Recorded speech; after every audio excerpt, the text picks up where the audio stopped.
Volvemos a los periodistas en esta tarde, ya tarde-noche de domingo. Le agradecemos a usted que nos acompañe en estas 2 horas de información, de análisis sobre lo que está en curso en nuestro país. Y lo que está en curso en nuestro país es, lamentablemente, lo que ha derivado del asesinato de Carlos Manzo en Michoacán y también la respuesta del Estado mexicano, de una manera particular del plan Michoacán por la paz y por la justicia. Y le damos la bienvenida a este espacio de los periodistas a la secretaria de las Mujeres, Citlali Hernández, pues para hablar con ella, además del plan, de lo que también lamentablemente ocurrió en este contexto el martes con la presidenta de México siendo víctima de una agresión por parte de un individuo en el centro histórico de la Ciudad de México. Bienvenida, Citlali. Muchas gracias, Álvaro. Un buen gusto. Encantado de tenerla estar acá. Déjeme, ahorita hablamos de lo que sucedió, que no fue menor y sí, que además provocó una reacción que me parece la parte más interesante, más importante que habría que explicarle a las mexicanas. Preguntarles sobre lo de Michoacán. Ustedes recordarán, porque pues es muy público, es muy visible, la manera en que Ricardo Salinas Pliego, por ejemplo, ha agredido durante años a Citlali Hernández. Siempre muy grosero, siempre muy grotesco, muy bajuno. Tiene una fascinación por agredir, por ejemplo, a mujeres. Él tiene esa fijación. Ahora menos, porque está mucho más en el foco público y me voy a tapar para reírme. Quiere ser candidato presidencial. Pero, ¿qué opina usted, secretaria, de este lenguaje renovado, virulento, no solo de él, de varios en la derecha mexicana? Sí. Bueno, yo creo, y muchas gracias por la invitación, yo creo que estamos en una nueva embestida de la ultraderecha, ¿no? Y que, como alguna vez quizás lo hablamos cuando Salinas Pliego estaba muy vocal y muy grosero, ¿no? Incluso contra mi persona, pues él es el vehículo de la ultraderecha desde mi punto de vista, ¿no? Cada día estoy más convencida. Y en lo que pasó con Uruapan, yo tengo familia en Michoacán, veo que hay, por supuesto, una indignación natural, la situación de inseguridad no es menor, pero también están asusando una narrativa, un discurso, bajo esta intencionalidad que ha tenido la derecha de imponer narrativas que puedan generar pues desesperanza, enojo con el gobierno, ¿no? Y es la idea de que somos un narcogobierno. O sea, esa es como la ambición que tienen de rato como para tratar de deslegitimar a la Cuarta Transformación. Y bueno, yo creo que vale la pena que quienes nos ven, quienes nos escuchan, sean muy cuidadosos para diferenciar entre las indignaciones legítimas y este intento que yo creo que Salinas Pliego, Lili Téllez, varios de los que ustedes estaban mencionando, pues son vocales de estar generando esta narrativa para sus fines políticos y politiqueros, creo, y es importante decirlo en este marco porque pues me parece que es muy evidente para algunos esta intencionalidad, ¿no? Es evidente que un crimen como el que sufrió el presidente municipal de Uruapan, pues genera una situación de indignación, además del dolor normal, pues le quitan a una autoridad que además es una autoridad que tenía un discurso contra la violencia y contra la inseguridad y contra el crimen, que evidentemente le hacía que se cohesionara a sus gobernados y sus vecinos de Michoacán. Pero también, en efecto, pudo haber sido Carlos Manzo, como ha sido lamentablemente en otros casos en Guerrero, en Guanajuato, aunque en Guanajuato no se indignan tanto, Sí. No se indignan tanto porque ahí gobiernan. Entonces, claro. Y porque ahí es un santuario de la derecha. Pero hay un propósito de generar una percepción de que el país está en llamas, Sí. de que el país es gobernado por el narcotráfico, como en Estados Unidos. Sí, y sin negar el lamentable asesinato, que como bien dices, lamentablemente ha habido otros presidentes municipales, en mismo Michoacán y en otras entidades de la República, pero la manera en la que hay una cantidad, y yo creo que alguien debería de hacer el análisis, de todos los comunicadores ligados a TV Azteca, ligados a Salinas Pliego, a intereses de derecha, influencers, o sea, como que hubo una embestida en este caso, como para maximizarlo en torno a alimentar una narrativa de que somos un país gobernado por el narco, de que estamos en llamas, etcétera. Y por eso me parece también muy, en contraste, muy seria la respuesta de la presidenta, ¿no? La presidenta lleva desde toda la semana convocándonos al gabinete, planteando cómo pues darle un mensaje a Michoacán de que la federación abraza esa indignación como propia y de construir, digamos, el plan que presentamos hoy, no solo con palabras, sino con inversión, con acciones. Y bueno, eso va a ser muy interesante porque creo que también si hubiese una intencionalidad de deslegitimar al gobierno, pues la realidad es que hay un gobierno que con mucho compromiso, que la presidenta es muy, muy seria, yo creo que es la persona que más sentido de responsabilidad conozco, pues plantea el plan Michoacán y bueno, nos ha pedido que entremos al Estado pues ya en los próximos días a ejecutarlo. Sí hay como a partir del asesinato, como la necesidad de analizar todos, absolutamente, los frentes, ser muy críticos, autocríticos y decir, bueno, aquí hemos fallado, aquí hemos... Claro. Por ejemplo, el caso de él mismo, Carlos Manzo como personaje, él reclama en su momento la candidatura, no se la dan, se va el alcalde por la reelección. Y entonces viene un reclamo y luego él mismo se postula independiente y gana con una votación amplísima, que te dice muchas cosas, que te dice, pues sí, había que tener la sensibilidad en ese momento. Sí. Recuerdo que era secretario general de Morena. Sí, Carlos Manzo fue diputado federal de Morena, fue compañero. Él quiso participar en la encuesta de Uruapan, yo estoy convencida que él la ganaba.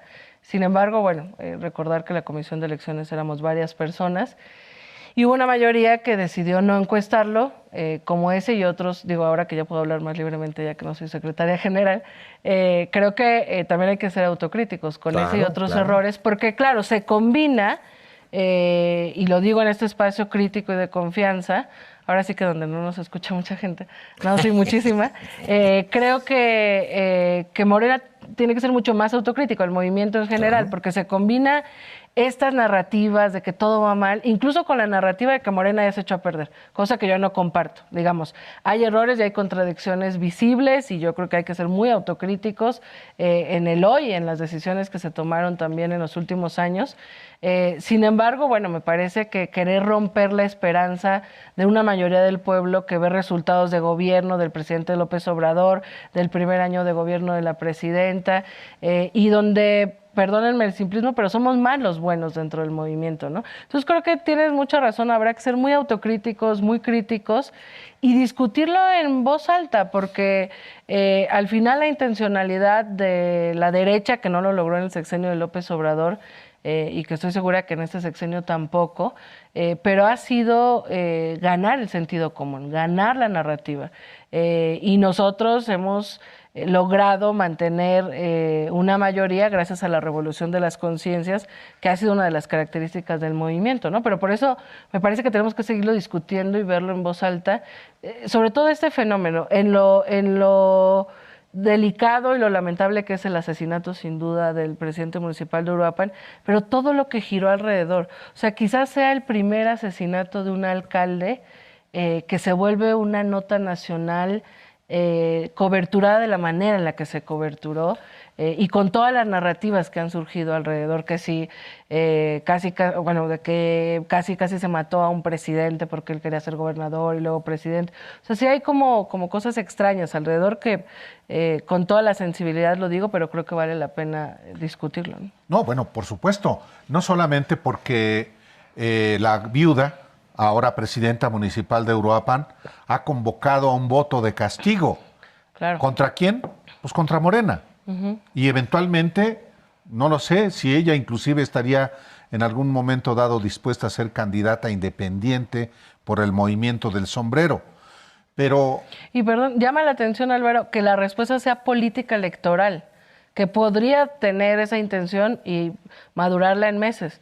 Pero la primera respuesta es política electoral, no una respuesta social o de exigencia al gobierno, o recién se había reunido con la presidenta, entonces creo que podría decir, le he pedido a la presidenta A, B, C y D y queremos que lo resuelva, no lo sé, ¿no? Pero sí llama la atención que la primera respuesta en este mitin en Uruapan sea política electoral contra Morena. Digo, sin negar que pudiera haber una indignación para Morena en el Estado, ¿no? Sí, obviamente, pues es que Morena gobierna Michoacán, evidentemente, y hay un clamor, inclusive manifestado la marcha del viernes en Uruapan, de la renuncia del gobernador. Ahora, por supuesto, parte de la narrativa que muy potenciada por los medios de comunicación casi de manera unánime y uniforme es que en este país, no solamente en Michoacán, gobierna el narco. Una narrativa muy parecida a la del gobierno de Estados Unidos, o por lo menos los sectores más ultras de un gobierno de por sí ultra. Claro, por eso es que yo creo que vale la pena advertirlo a la sociedad, es decir, cada vez fortalecer más nuestro análisis y nuestra crítica, porque yo sí creo, y lo digo con mucha responsabilidad, que intenta haber una embestida contra el gobierno, pero además desde que llegó López Obrador a la presidencia, porque pues somos un gobierno transformador que ha tocado intereses. Bueno, nada más y nada menos, regresando a Salinas Pliego, bueno, él, como ha dicho la presidenta, no está haciendo planteamientos como un ciudadano, sino está tratando de convertir su deuda con el SAT en algo político, ¿no? Entonces, sí creo que hay varios intereses nacionales e internacionales que pudieran estar asusando este y cualquier otro conflicto o cualquier otra situación que vaya sucediendo, como en todos los sexenios ocurren acontecimientos, maxificarlo para jalar una mayoría e ir, digamos, como deslegitimando un gobierno, ¿no? Como afortunadamente son tan torpes, la derecha es tan torpe a veces, que es muy fácil cacharla, como esta marcha de la generación Z, y que quien la convoca de repente es el PRI, y gente que cero es joven, ¿no? Pero vale la pena decirlo para que nadie se deje engañar. Claro, claro. No, obviamente tú le das mucho seguimiento, hasta por alusiones personales, al caso Ricardo Salinas Pliego. ¿Sientes, Citlali, que Ricardo Salinas Pliego está como convirtiéndose en un punto de donde están convergiendo fuerzas de derecha y ultraderecha? ¿Lo sientes convirtiéndose en ese foco? Yo siento que intenta, pero no lo logra, ¿no? O sea, lleva varios años financiando los encuentros de CEPAC, de la ultraderecha, claro, aquí en México. Recién vi que convocó a un evento de jóvenes neofascistas casi, y estuvo vacío. Creo que está más lleno aquí el foro. O sea, realmente creo que lo intenta, pero no lo logra. Pero sí hay que advertirlo, porque también, pues al final es un oligarca, y así como él, seguro habrá otros intereses económicos que estén financiando. Mira, yo uso redes, digo, ya no me da tanto tiempo, pero les comentaba fuera del aire que yo veo cómo hay esto que la presidenta también denunciaba, ¿no? O sea, hay varias cuentas o varios bots o granjas de bots que de repente empezaron a ser muy grande y a construir esta narrativa contra el gobierno y contra Claudia.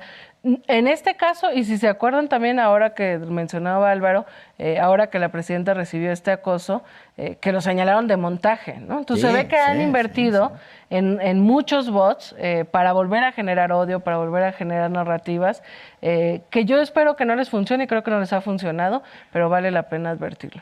Bueno, de este tema, del acoso, también vamos a hablar con la secretaria de las Mujeres una vez que volvamos de este siguiente corte, porque también marcó no solamente el acto en sí mismo, sino que derivó en acciones que el gobierno de la República ha tomado. Volvemos después de una breve pausa.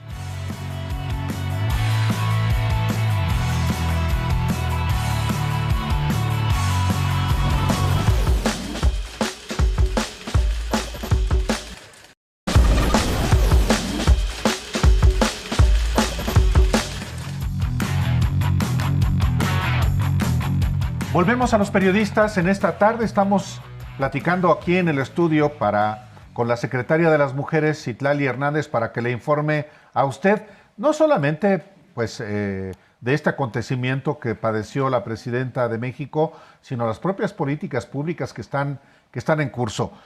Alejandro. Sí, señor. Yo decía en el corte, razonaba la idea de hasta dónde. Mira, por un lado, siento que Ricardo Salinas Pliego no tiene el impacto que él cree que tiene. Porque, bueno, se opusieron a los libros de texto y armaron una campaña tremenda que fracasó. Sí. Se nos olvida, pero eso se fue al carajo. O sea, fue una campaña que debe haber costado, si lo contabilizáramos en tiempo, digamos, comercial, debe ser de miles de millones de pesos. Una super campaña que fracasa. ¿Por qué fracasa? Ahora está montado así en la idea de que tal. Pero él va al mismo tiempo a que lo entrevisten youtubers.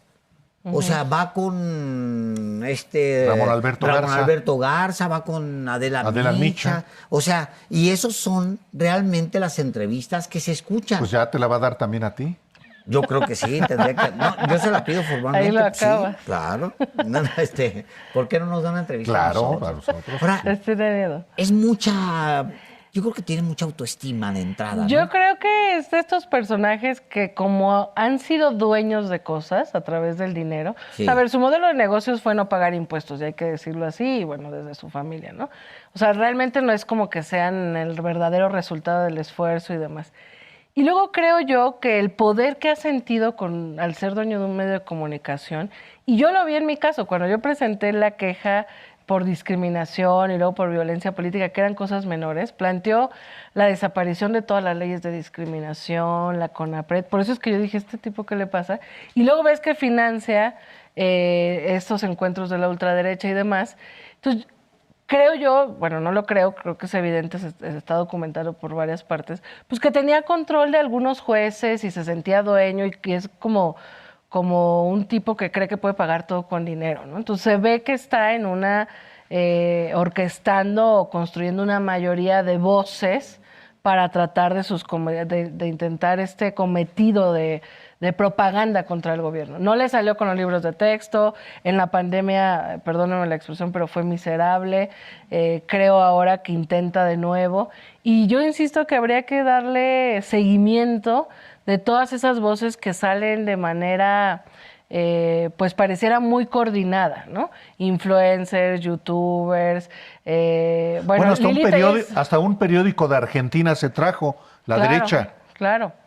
Y Lili Telles se quitó la máscara, o sea, ya otra vez se ve como empleada de sí, yo creo que nos extrañamos, como empleada de Salinas Pliego, Nunca digas ¿no? eso, por favor. No, pero sí creo que hay, que está en una nueva embestida, él y otros personajes de la derecha, ¿no? Que se les ha visto juntos en cenas, en encuentros, en este intento de rearticularse de la derecha, y yo creo que él siente que tiene el dinero y quiere hacerlo, y ahora en su intención presidencial, no te rías, pues igual. Pero, a ver, sin reírse, realmente desde el gobierno sí se advierte que Ricardo Salinas Pliego quiere ser presidente de México. Pues no me atrevería a decir desde el gobierno porque no he tenido yo esta conversación creo que con nadie del gobierno. Pero bueno, desde fuera, pues él ha manifestado esa pretensión, ¿no? A mí no me parece seria porque creo que el pueblo de México tiene un proceso de revolución de conciencias muy avanzado, pero pienso que está obsesionado con eso y que está tratando de construir mayorías. Y además, como en el manualito de la derecha de siempre, ¿no? O sea, todo el sexenio del presidente López Obrador intentaron movilizar y salir a las calles. Creo que nunca han mostrado fuerza en las calles, lo han estado intentando, insisto, ahora con esta movilización de los jóvenes. O sea, creo que intentan articular una fuerza de derecha con un discurso de ultraderecha como ha quizás funcionado en otras partes del mundo, así como lo hizo el PAN con Familia, Libertad y Patria y eso. Pero yo tampoco creo que sea serio, ¿no? Pero creo que sí hay que advertirlo porque van a seguir invirtiendo millones de pesos a esta narrativa contra la 4T. Por lo pronto está convocada la marcha de la generación Z para el próximo sábado y está siendo estimulada por todas estas expresiones de la derecha en México para eventualmente convertirlas quizá en una concentración como los de la Marea Rosa y entonces dar la impresión de que efectivamente se trata de un movimiento que ya prendió y que por eso tiembla el gobierno de Claudia Sheinbaum. Sí, creo que eso pretenden. Yo no pienso que les vaya a funcionar, pero también pienso que hay una nueva generación que tiene distintas inquietudes, que tiene distintas temores, etcétera, y que por eso creo que también nuestro movimiento tiene que hablarle a esa nueva generación, ¿no? Porque quizás una generación con menos vínculo a la memoria histórica de este país, que nació a lo mejor en tiempos ya más cercanos a la 4T, ellos se ve que intentan llamar a esa generación, en otras partes, en Estados Unidos, en otras partes, esa generación, incluso ahora como secretaria de Mujeres yo estoy como muy al pendiente porque están los famosos grupos de la manósfera, ¿no? Que jalan a jóvenes en espacios digitales, a jóvenes hombres bajo una narrativa de que el 80% de las mujeres no se va a fijar en ellos y entonces construyen toda una narrativa de odios claro. y de misoginia. Entonces sí creo que pues en el mundo hay un ambiente de ultraderecha, creo que aquí lo intentan permear. No creo que, o sea, creo que la fuerza de nuestro proceso es la revolución de las conciencias, no creo que perdure, pero creo que sí hay que advertirlo y contestar a las narrativas. O sea, yo creo que es muy importante contestar a cada narrativa, aunque parezca absurdo para muchos de nosotros, ¿no? Yo leía en la semana un texto que se publica en Bloomberg que cita a Wells Fargo. Es un análisis de Wells Fargo sobre lo que va a pasar a propósito de las monedas. Lo que va a pasar electoralmente en América Latina y lo que dice Wells Fargo es sí va a haber una cargada hacia la derecha, es muy probable. Cuenta el caso de Colombia, el caso de Chile. Incluso Chile y Brasil incluso lo plantea. Yo creo que, bueno, todo se puede mover. Pero al mismo tiempo, en Estados Unidos, lo que impulsa este movimiento hacia América Latina se está debilitando. O sea, Donald Trump llegó a sus índice de popularidad más bajo este viernes, en histórico, incluyendo el periodo anterior. O sea, es números que no había visto él mismo. Y luego, al mismo tiempo, pues, ya sabemos lo que pasó en la elección del martes, que pues Donald Trump pierde Nueva York, que se pierde, bueno, todas las posiciones que se pierden con lo que tienen ellos de progre o de izquierda, ¿no? Entonces, ¿ustedes qué están viendo? Viene 2027. Como gobierno los tienen que estar pensando, tienen que estar razonando, ¿no? Pues mira, yo pienso que por eso es doblemente el interés de diversas fuerzas de deslegitimar a la Cuarta Transformación. O sea, el proyecto de la transformación en México es un faro de luz para muchos países, ¿no? Y no lo digo yo, o sea, lo he escuchado de muchísimas personas en distintas partes del mundo, porque ha habido estabilidad económica, política, social, sacamos a 13 millones de personas de la pobreza. Digamos, hay un proyecto alternativo al neoliberal exitoso en un país con un territorio como el nuestro, con los vecinos que tenemos, con la población que tenemos. Frente a eso, bueno, pues siempre hay intereses que buscan que no haya un buen ejemplo en el mundo. Entonces, creo que por eso esta intencionalidad de la derecha nacional, de la derecha global y seguramente continental y global, pues hay un interés de deslegitimar el gobierno de la Cuarta Transformación. ¿Qué te diría desde el gobierno? Desde el gobierno me parece que tenemos una presidenta que trabaja de manera incansable, yo creo que es la persona que duerme menos en este país, que está comprometida y de una manera hiperresponsable, con una metodología superordenada, etcétera, está al pendiente de todos los asuntos de esta nación y está pues muy comprometida en dar resultados, porque al final lo que nosotros hacemos es darle continuidad a un proyecto de transformación, ¿no? Creo que entre eso, bueno, valdrá la pena que el movimiento, no el gobierno, sino el movimiento, acompañe al gobierno frente a esa investida, aprovechando que es un gobierno honesto, un gobierno que da resultados y un gobierno que le da continuidad al mejor gobierno que hemos tenido en los últimos tiempos, que es el del presidente López Obrador. Sobre todo porque pues también vienen procesos electorales y bueno, creo que el ambiente está muy movido en todos lados, ¿no? Bueno, faltan 20 meses para las elecciones intermedias. 20 meses parece que es mucho tiempo.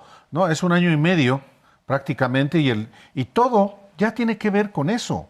Sí. Este propósito de generar la percepción de que hay un descontento emergente, pues es finalmente romper la esperanza de un sector. Claro. Ya si no es ganar adeptos por parte de la derecha por la vía electoral, que no gane más adeptos Morena o frenar Claro. a Morena. Y hasta desanimar a nuestros simpatizantes, Exacto. porque, insisto, en todo proyecto político hay errores y hay contradicciones. También ha habido un intento de visibilizar solo a los personajes que tienen incongruencias, que cometen errores, etcétera. Y hay este intento, yo lo veo, de incluso desesperanzar a los simpatizantes de la Cuarta Transformación. Creo que afortunadamente los simpatizantes de la Cuarta Transformación son críticos, son analíticos, saben ver el concepto, el contexto, pueden criticar a algunos personajes y señalarlos cuando no estamos haciendo bien nuestro trabajo, no somos consecuentes, pero también no se dejarán engañar. Pero sí hay un intento y seguro, con fines electorales y con fines de que se detenga el proyecto de transformación en cualquier momento, ¿no? Yo creo que hay que decirlo sin alertarse de más, pero bueno, sí vale la pena mencionarlo. Vamos a ir un corte muy rápidamente y volvemos.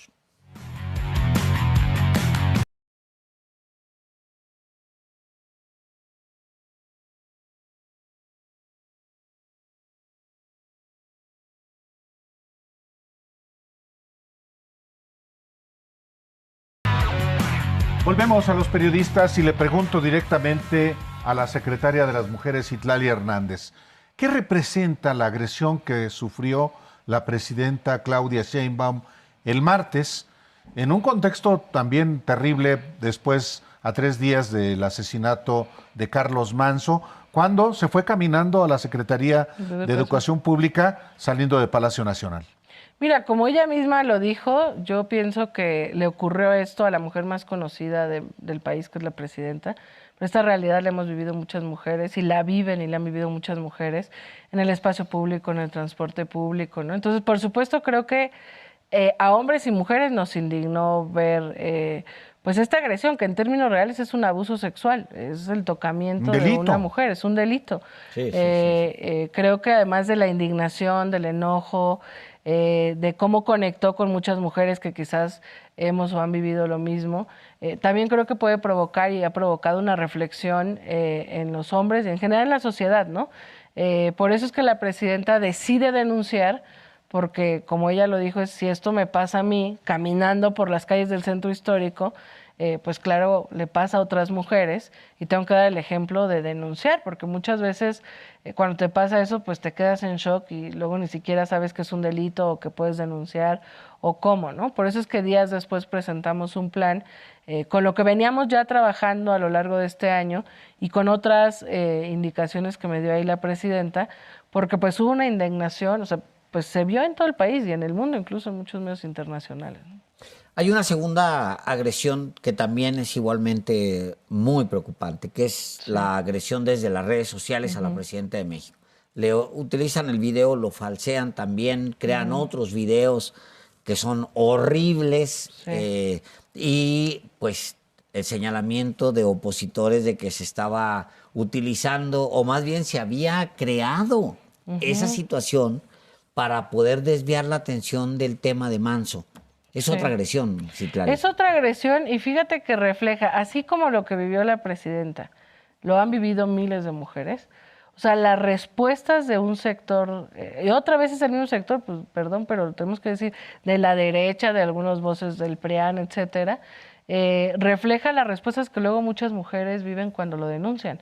No creerle, o la discusión giró alrededor de si hizo o no hizo algo la presidenta, cuando la discusión tendría que girar alrededor de que ninguna persona que vaya caminando al lado de otra persona o cerca de otra persona, debería de tocarla solo porque se le antojó, ¿no? O sea, que esa es la discusión que tendríamos que discutir, que ningún hombre debería de pensar que puede tocar a otra mujer solo porque sí. Y luego esta revictimización de difundir y difundir y difundir el video, y luego la narrativa miserable del montaje, de la cortina de humo. Incluso una senadora priista utilizó una expresión muy lamentable, algo así como te dejaste manosear para construir esta cortina de humo. Entonces la discusión otra vez del mismo sector de odio, del mismo sector que quiere aprovechar cualquier acontecimiento para su molino, pues fue muy, muy baja, ¿no? Además, ya ni siquiera con sensibilidad hacia la presidenta, ya ni siquiera con empatía a cualquier otra mujer que ha vivido ese tipo de situaciones, lamentablemente, ¿no? Pero eso también generó finalmente una respuesta institucional por parte del gobierno de la República y de coordinación también con gobiernos estatales para generar, digamos que, una homologación de este tipo de conductas para en algunos lugares que realmente sean delitos y que se sancione. Sí, cuando la presidenta me dijo que sí quería denunciar justamente por eso, le dije que el delito era abuso sexual y que aquí en la ciudad afortunadamente existía, ¿no? Entonces me pidió que revisara en todos los códigos penales de todo el país y en efecto hay códigos penales donde no existe el tipo penal o donde no queda claro o donde las agravantes son menores. Entonces, bueno, lo que la presidenta me pidió es que hagamos un proceso para homologar que el delito de abuso sexual en todo el país sea similar, para que ninguna mujer que viva esto pues esté indefensa. Y justamente le comentaba yo a ella que el 13 de noviembre tenemos citadas a todas las presidentas de los congresos locales de todos los estados, tanto con el Senado como con la Cámara de Diputados, porque pues hay legislaciones de avanzada en algunas entidades, pero en otras pues no hay muchos derechos, digamos, locales para las mujeres. Entonces venimos trabajando para homologar y el 13 de noviembre nos vamos a reunir y justamente va a ser uno de los temas que tratamos. A ver, aprovecho para preguntarte cómo está Guanajuato, Aguascalientes, Chihuahua, Jalisco, Nuevo León. Pues fíjate que justamente son los estados donde menos leyes a que favor gobierna de las la mujeres, derecha. donde gobierna la derecha. Aguascalientes, Querétaro, Chihuahua. Entonces es muy difícil porque cuando hablamos de combatir las violencias, a veces hablamos de delitos locales y a veces no están tipificados esos delitos o no hay leyes que protejan a las mujeres, la ley Olimpia, bueno, que es allá casi en todo el país. Entonces hemos hecho ese trabajo con todos los congresos locales de decir, a ver, la sanción para la tipificación de la violencia vicaria, que es esta violencia que se comete, digamos, a través de los niños fundamentalmente, cuando una mujer decide separarse, etcétera. Entonces, bueno, veníamos justamente haciendo ese trabajo, porque además recordarán que las primeras reformas que la presidenta presentó fueron en materia de protección de derechos a las mujeres y de igualdad sustantiva. Entonces tiene que haber una armonización en cada congreso local. Entonces el 13 de noviembre tenemos esa reunión en el Senado, vienen las 32 presidentas de las comisiones de género de los 32 congresos y pues ahí vamos a trabajar, además de esa armonización de otras leyes, pues nos vamos a poner a discutir cómo homologar este tipo penal, pero otra cosa que nos encargó la presidenta, que yo creo que es el mayor reto, es cómo hacemos más corto el proceso de denuncia o mucho más ágil, porque a veces denunciar luego es un proceso muy tortuoso, ¿no? Y también venimos trabajando, que yo creo que es el reto mayor de esta Secretaría, para la Procuración de Justicia, con ministerios públicos, fiscalías, jueces, juezas, que muchas veces es ahí donde una mujer se encuentra, o un ministerio público que le dice, pues no viene usted sangrando, entonces no exagere, ¿no? O un juez o jueza que actúan fuera de la lógica jurídica, hasta sospechosamente fallan a favor de un agresor. Entonces, también ahí venimos como fortaleciendo y vamos a capacitar, a trabajar con el personal para que pues tengamos un proceso mucho más ágil y mucho más corto para las mujeres. Y otra cosa que también anunciamos fue trabajar con todas las secretarías de movilidad de los estados. que muchas veces este tipo de abusos ocurren en el transporte público, ¿no? Y hay veces que otros usuarios ven y a lo mejor no saben qué hacer, o el propio conductor o conductora no saben cómo actuar. Entonces, queremos trabajar con todas las secretarías de movilidad de los estados para tener un protocolo, capacitarles y un poco que se sepa que hay, digamos, toda una red de defensa de las mujeres cuando ocurre este tipo de actos. Y lo otro que anunciamos, que a mí me parece lo más profundo, vamos a iniciar una campaña tanto para las mujeres y la sociedad en general, que se sepa que eso es un delito, que se sepa cómo denunciar, pero también una campaña dirigida a los hombres, ¿no? Porque quizás, y otra vez mezclando un poco el tema de la ultraderecha, yo sí creo que en algunos países, conforme avanzan los derechos de las mujeres y no se convoca a los hombres, hay narrativas de derecha que hace creer que cuando avanzan las mujeres, retroceden los hombres. Y nosotros queremos dejarlo muy claro. El tiempo de mujeres y el avance de las mujeres en sus derechos no es proporcional al retroceso de los derechos de los hombres. Al contrario, estamos hablando de construir una sociedad igualitaria, ¿no? Las mujeres llevamos un tramo recorrido mucho más atrás y lo que queremos es emparejar el piso y caminar como iguales.